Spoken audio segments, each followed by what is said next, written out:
जय हिंद साथियों, नमस्कार। स्वागत है आप सभी का आपके अपने YouTube channel Mahendra Bihar coaching पर। दोस्तों आज हम बात करने वाले हैं दोस्तों कि आप सभी के इतने सारे कमेंट आ रहे थे दोस्तों, बहुत से कमेंट कि सब प्रसंग व्याख्या हमारे सामने एक काव्यांश दे रखा होता है, एक पद्यांश दे रखा होता है, उसकी व्याख्या जो है हम किस प्रकार करें, कैसे करें कि हमारे पूरे नंबर आ जाए। तो बिल्कुल दोस्तों आज हम शॉर्ट ट्रिक से जानेंगे। प्रमुख आपके सामने मैं फिक्स लाइनें भी लेकर आया हूं, आपको इसी तरीके से एग्जाम में करना है ताकि आपको पूरे में से पूरे नंबर मिले। 6 नंबर का पूछा जाता है, पूरे 6 में से 6 नंबर आपके आएंगे। तो एक बार सभी क्लास को लाइक कर देंगे दोस्तों फटाफट, ठीक है। सभी बोर्ड के लिए हैं, ठीक है दोस्तों। 9वीं 10वीं 11वीं आपको पता है कि पद्यांश सब में आता है, ठीक है। हिंदी पढ़ रहे हैं, हिंदी कंपलसरी में आपको पता है कि पद्यांश जो है वो आता ही आता है। तो देखिएगा प्रमुख आपके सामने काव्यांश दे दिया जाएगा और पूछा जाएगा कि इसमें प्रमुख जैसा इसका प्रमुख जो है सब प्रसंग व्याख्या कीजिएगा। क्या कीजिएगा? सब प्रसंग व्याख्या कीजिएगा दोस्तों। तो आपको इसी तरीके से एग्जाम में लिखना है। मैं तरीका बताऊंगा दोस्तों, प्रमुख फिक्स लाइनें होगी, उसी अनुसार आपको करना है एग्जाम में, ठीक है।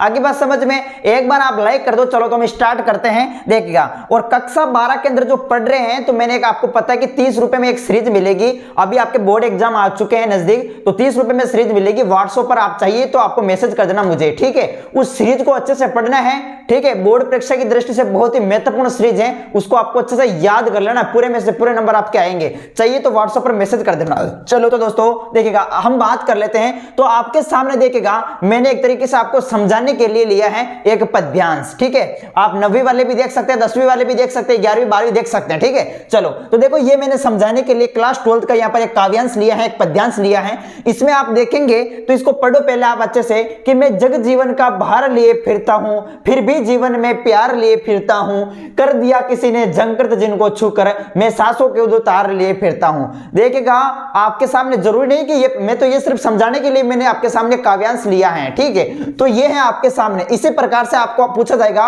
और पूछा जाएगा कि इसके सब प्रसंग व्याख्या कीजिएगा। थोड़ा बड़ा भी हो सकता है, छोटा भी हो सकता है, इस प्रकार से थोड़ा बड़ा होगा, ठीक है। तो इसमें आपको पूछा जाएगा सब प्रसंग व्याख्या कीजिएगा। तो सबसे पहले आपको क्या लिखना होगा, अगर आपको इस काव्यांश के अंदर कुछ भी शब्द याद है, जो कठिन शब्दार्थ जिनके अर्थ आपको पता है, तो पहला पॉइंट आप ये लिखेंगे कठिन शब्दार्थ, ठीक है। संकेत लिखेंगे सबसे पहले, फिर कठिन शब्दार्थ, फिर प्रसंग, फिर व्याख्या, फिर विशेष। देखेगा सबसे पहले आपको करना क्या है, मान लो दोस्तों आपके सामने कोई भी आ गया, क्या आ गया? काव्य आ गया। क्या आ गया? काव्य आ गया। तो देखो, तो इसमें आपको कुछ नहीं करना, सबसे पहले ऊपर कॉपी के ऊपर, बोर्ड कॉपी पर, ठीक है, क्या लिखेंगे? सब प्रसंग व्याख्या लिखेंगे। क्या लिखेंगे? सब प्रसंग व्याख्या लिखेंगे। सब प्रसंग व्याख्या इस प्रकार से हेडलाइन आप करेंगे, नीचे सब प्रसंग व्याख्या। फिर आपको देखो पॉइंट नंबर 1 संकेत आपको लिखना है। क्या लिखना है? संकेत। और संकेत में आपको देखो सबसे पहले लाइन शुरुआत में देखो, मैं जग जीवन, तो यहां से शुरुआत से कोई दो शब्द उठा लो। मैं जग जीवन, जैसे मैंने ये उठा लिया, मैं जग जीवन, फिर डैश डैश डैश डैश करके इस पूरी लाइन के अंत में देखो, पीछे अंत में क्या दे रखा है? तार लिए फिरता हूं। तो तार लिए फिरता हूं, तो तार लिए जो है वो आप अंत में लिख देंगे। तो समझ रहे, बीच में डैश डैश करके इस प्रकार से। अब आप इसकी व्याख्या कर रहे हैं, ठीक है। संकेत में आपने ये लिख दिया कि मैं जग जीवन, खाली संकेत इस प्रकार से खालिस्तान डॉट डॉट तार लिए फिरता हूं। इसका मतलब आप इसकी क्या कर रहे हैं? व्याख्या कर रहे हैं, ठीक है। एग्जामिनर देखते आप, एग्जामिनर पता चल जाएगा वास्तव में बच्चा इंटेलिजेंट है। इस प्रकार से लिखा शानदार तरीके से। मैंने इतनी सारी कॉपियां चेक की, लेकिन किसी ने भी इस प्रकार से नहीं लिखा है, इस बच्चे ने लिखा है। आपको पूरे नंबर देगा दोस्तों, नो टेंशन। देखिएगा फिर आपको क्या करना है, कठिन शब्दार्थ, जो भी आपके सामने काव्यांश दे रखा है। अब इस काव्यांश में से आपको जो भी शब्द के अर्थ मालूम है आपको, ठीक है। जरूरी नहीं कि आप कठिन शब्दार्थ एग्जाम में लिखो, पेपर में कठिन शब्द, वैसे ये नहीं लिखोगे तो आपको नंबर वही मिलेंगे, अगर लिखेंगे तो ही नंबर वही मिलेंगे। लेकिन दोस्तों देखिएगा अच्छा लगता है अगर आपको इस काव्यांश में से जो भी शब्द दे रखे उसके अर्थ आपको पता है तो वो लिख लीजिएगा। जैसे मैं यहाँ पर जग जीवन का लिख दिया मैंने कि जग जीवन का मतलब सांसारिक जीवन, ठीक है। उसी प्रकार से झंकृत का मतलब तारों को बजाकर स्वर निकालना। अगर आप मैं ये क्या कह रहा हूं दोस्तों, कठिन शब्दार्थ आप लिख भी सकते हो, नहीं भी लिख सकते हो। अगर आपको, आप पहले काव्यांश को पढ़ना, अगर इनके अर्थ आपको मालूम है, 2 या 3 शब्दों के अर्थ मालूम है, तो आप जो है कठिन शब्दार्थ के अंतर्गत इसका अर्थ लिख सकते हो, ठीक है। बहुत अच्छी बात है दोस्तों, एग्जामिनर खुश हो जाएगा अच्छे से। देखिएगा अगर आपको, मैं क्या कह रहा हूं, आपको आता है तो आप लिख सकते हैं, नहीं आता तो मत लिखिएगा, ठीक है। तो ये दूसरा पॉइंट हो गया हमारा कठिन शब्दार्थ। तीसरा पॉइंट आता है हमारे प्रसंग। क्या आता है? प्रसंग। यानी दोस्तों ये जो काव्यांश है, ठीक है, इसका प्रसंग आपको है जैसे का जैसे एग्जाम में लिखना है। देखिएगा प्रस्तुत काव्यांश हमारी हिंदी की पाठ्य पुस्तक, ठीक है, 9th 10th 11th 12th जो भी है, हिंदी की पाठ्य पुस्तक आरोह। अब देखो क्लास 12th के अंदर आरोह है, अब क्लास 9th में और अलग बुक होगी, 10th में अलग बुक होगी, तो बुक का नाम आ जाएगा यहाँ पर, ठीक है। पाठ्य पुस्तक आरोह भाग 2 में संकलित प्रसिद्ध कवि हरिवंश राय बच्चन जी द्वारा रचित कविता। यह किस कविता से लिया गया है? तो आत्म परिचय से लिया गया है, ये आप लिख सकते हैं।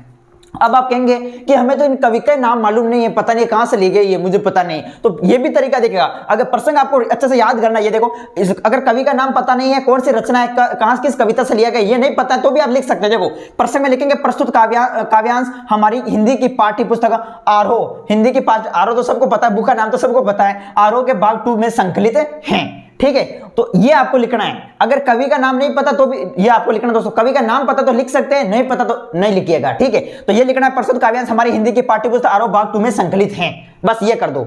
ठीक है, अगर पता है तो ये लिखना है। ठीक है, प्रसिद्ध कवि हरिशंकर बच्चन जी द्वारा रचित आत्मपरिचय से लिया गया है, तो ये आप प्रसंग में लिखेंगे दोस्तों। प्रसंग आपको इसी तरीके से शॉर्ट तरीके से लिखना है। अब कई विद्यार्थी कहेंगे भाई संदर्भ भी लिखना है, संदर्भ जरूरी नहीं है, आप प्रसंग लिख दो बस। ठीक है, प्रसंग। इसके अलावा देखिएगा व्याख्या आपको करनी है। अब व्याख्या में देखिएगा आप इतने सारा आपके सामने दे रखा होगा काव्यांश, उसकी व्याख्या तो देखो व्याख्या के लिए तो कोई फिक्स लाइन तो है नहीं दोस्तों, इतने सारा कोई भी काव्यांश आ जाता है, तो इसमें थोड़ा आपको बौद्धिक क्षमता के अनुसार आप जो इस्तेमाल कीजिएगा, वैसे पढ़िएगा चैप्टर को, व्याख्या तो आप खुद करेंगे। ठीक है, मैं तो सिर्फ आपको यह बता रहा हूं कि इस प्रकार आपको एग्जाम में करना है। हाँ, विशेष में आपकी मदद करूंगा, विशेष में फिक्स लाइनें है, विशेष में दोस्तों कोई भी काव्यांश आ जाए फिक्स लाइनें है, ये तो है जैसे आपको लिखनी है। ठीक है, देखिएगा तो व्याख्या आपको करनी है। जैसे मैं जग जीवन का भार लिए फिर, इसके मैं व्याख्या कर रहा हूं, मैं जग जीवन का भार लिए फिरता हूं। क्या कवि क्या कहता है, कवि कौन है, हरिवंश राय बच्चन। मैं जग जीवन का मतलब होता है सांसारिक जीवन, कवि कहता है कि मैं सांसारिक जीवन का भार लिए फिरता हूं। भार का मतलब जिम्मेदारियां। ठीक है, जिम्मेदारियां लिए फिरता हूं, फिर भी जीवन फिरता हूं, यानी फिर भी जीवन में जो है मेरा जीवन जो है वो प्यार से भरा हुआ है। दोस्तों ये आपको इस तरीके से, मैं तो सिर्फ समझाने के लिए बता रहा हूं, बाकी देखिएगा ये जरूरी नहीं कि ये आए।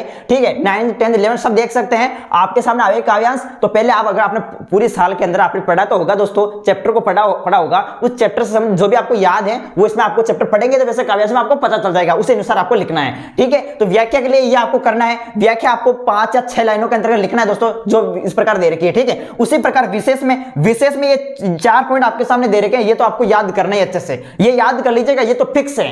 ठीक है, कोई भी कवि परिचय आ जाए दोस्तों, सॉरी कोई भी आपके सामने काव्यांश आ जाए, ये फिक्स लाइनें लिखनी है। जैसे यहां पर पहले लिखेंगे कवि ने अपने काव्यांश में सरल भाषा एवं अलंकारों का प्रयोग किया है। दोस्तों कोई भी कवि होगा, कोई तो आपको पता है कि भाषा तो सरल ही प्रयोग करेगा, तो ये तो फिक्स लाइन हो गई। ठीक है, कवि ने अपने काव्यांश में सरल भाषा एवं अलंकारों का प्रयोग किया है, ये आप विशेष के अंतर्गत पहला पॉइंट याद कर लेंगे। अच्छा, कोई भी आ जाए, ये है जैसा आपको लिखना है। उसी प्रकार दूसरा देखो, कवि की शब्द योजना शब्द चयन प्रभावशाली है, यह भी है जैसा आपको लिखना दोस्तों। ठीक है, कवि के काव्य में मधुरता एवं कोमलता का सुंदर समावेश हुआ है। ठीक है, ये आप लिखेंगे। और दोस्तों अलंकार या छंद, अगर आपको पता है, आप हिंदी में थोड़ा अपने पूरे सिलेबस को पढ़ा तो आपको पता ही होगा वैसे अलंकार, तो इसमें कौन कौन सा अलंकार प्रयोग हो रहे हैं, काव्यांश के अंदर कौन कौन सा अलंकार प्रयोग हो रहे हैं, तो आप अलंकार भी लिख सकते हैं चौथे पॉइंट में। अगर नहीं पता अलंकार छंद नहीं पता है, कोई बात नहीं, ये तीनों पॉइंट आप याद कर लीजिएगा, ये तीनों पॉइंट विशेष में लिख देना। तो ये था अपना प्रमुख फॉर्मेट कि मैंने इस तरीके से आप करेंगे तो पूरे में से पूरे आपको नंबर मिलेंगे, 6 में से 6 नंबर, कोई काट नहीं सकता दोस्तों। एग्जामिनर देखकर खुश हो जाएगा कि इस तरीके से किसी ने कर नहीं रखा है और बच्चे ने बहुत अच्छा कर रखा है। ठीक है, तो सबसे पहले संकेत लिखेंगे, फिर कठिन शब्द जो भी आपको याद है तो लिखेंगे, इसके अलावा याद नहीं है कठिन शब्द तो मत लिखिएगा, डायरेक्ट आप लिखिएगा प्रसंग। ठीक है, तो प्रसंग में मैंने आपको बता दिया, और फिर व्याख्या आपको करनी इस काव्यांश में से जो, ठीक है, आपको सिलेबस में आएगा दोस्तों, ये काव्यांश पठित पद्यांश जो आपके पढ़ा हुआ है, उसी प्रकार से विशेष में आपको ये लिखना है। तो दोस्तों ये था प्रमुख हमारा वीडियो, आपको कैसा लगा, अगर अच्छा लगे तो लाइक करें और चैनल पर नहीं तो सब्सक्राइब करें।